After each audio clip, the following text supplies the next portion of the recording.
The original God of War games offered something that wasn't available at the time. It was a sort of video game experience that was so action-packed, that was so competent, that was so brutal that it made Kratos and the series stand out. As time changed, so did the franchise need to change, and in the last two iterations, we have seen a game take these characters that were simply one-dimensional, give them depth, give them pathos, and give them something to lose and something to learn. The latest DLC, God of War Ragnarok Valhalla, takes that a step further. Kratos is now completely unrecognizable to his former self, so much so that in the DLC, he literally faces his former self, realizes in-game that that version of himself was not a complete character, and he needs to do better if he wants to be a happy person, someone that is able to raise a child, and someone that will help the realms and universes that he serves. It's an incredible story of redemption, growing up, and not being a perfect person, but recognizing the mistakes you made and believing that you should have forgiveness for them because you are not doomed to live in that reality, that you can change and bring something better to those you love.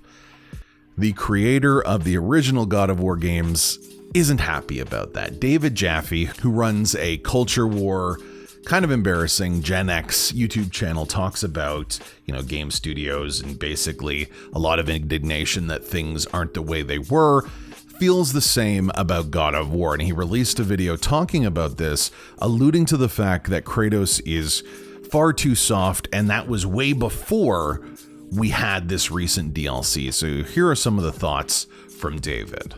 Don't take the character Kratos or Indiana Jones and go, you know what?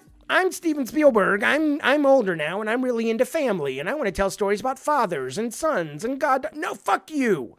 That is not what this character is, whether it's Indy or whether it's the goddamn Kratos. Okay, I just stop.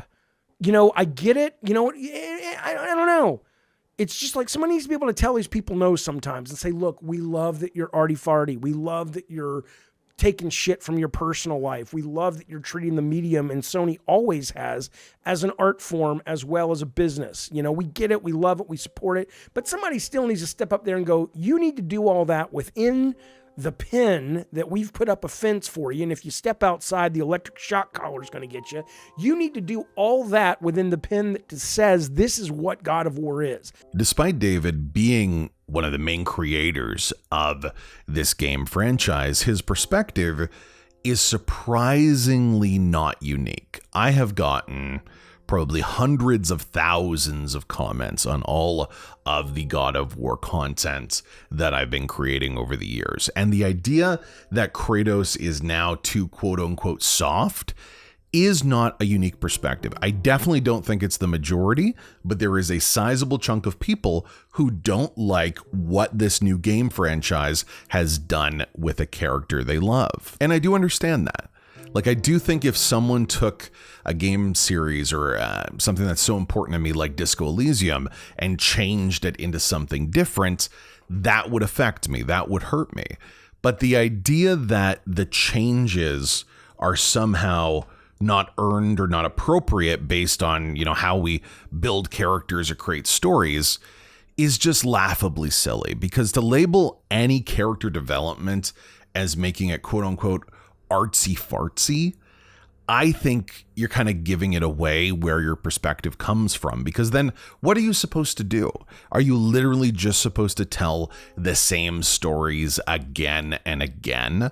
Valhalla is uniquely positioned to address the games that David was a part of. And we have Kratos saying full-throatedly that he does not want to be the God of War that he was. And that entire character has now changed into a representation in the game that they call the God of Hope. And this idea that that change is somehow bad, I truly don't understand it, because this allows Kratos to look at the violence that he has perpetrated, to see the weight of that, and to measure whether or not it's needed again for the future. It's not him disavowing violence and becoming a pacifist. He's just having some complexities to his actions. He's just understanding that this violence does ripple out. So to label it as something that's too soft or needs to be something else, that was a big point. That if you want to tell a story like this, it has to be a different sort of story with different sort of characters. It can't be quote unquote God of War, I think is just about owning something that they think is theirs. It is classic culture war Gen X stuff that I think we're past a little bit. So if you're someone that's seen what's happened to Kratos and feel upset that there's so much time being spent on his relationship with his son, his relationship to the violence he perpetrated in the past, and maybe even the struggle that he feels with having the desire to do that violence again. If you feel upset about that, I would love to know why, maybe articulate it in a way that doesn't just allude to your own identity being attached to this IP. Is there a narrative reason? Is there any sort of story making way that you could suggest why this doesn't work? Because I think that's an interesting conversation. But if you're just upset because things aren't the way they used to be, like, I get it, I completely understand, but I'm embarrassed to say that. I wouldn't tell people that oh man, I like things the way they were before. Yeah, no, I get it. But you don't say, that's the part you whisper. You don't say that out loud. It really colors you in a strange light if it upsets you that Kratos doesn't have a mini game where he bangs two women and instead is a loving father. Like, if that's something that bothers you, chances are you're not someone who's actually thought about why you like that, why it's important, and why you want it to be this way. Now, I do want to hear it if you think Kratos has gone soft, if you think it has pushed the envelope a little too much to a therapy simulator. I would love to know why, because I've also gotten thousands of comments, especially around Valhalla, just saying, you know, this DLC is about bros hitting each other and talking about therapy afterwards. And I think if that's the starting position for these characters, that's a good place to go. So do you think Kratos has gone soft, or do you think that maybe the people that made him and think he shouldn't change are the real soft ones?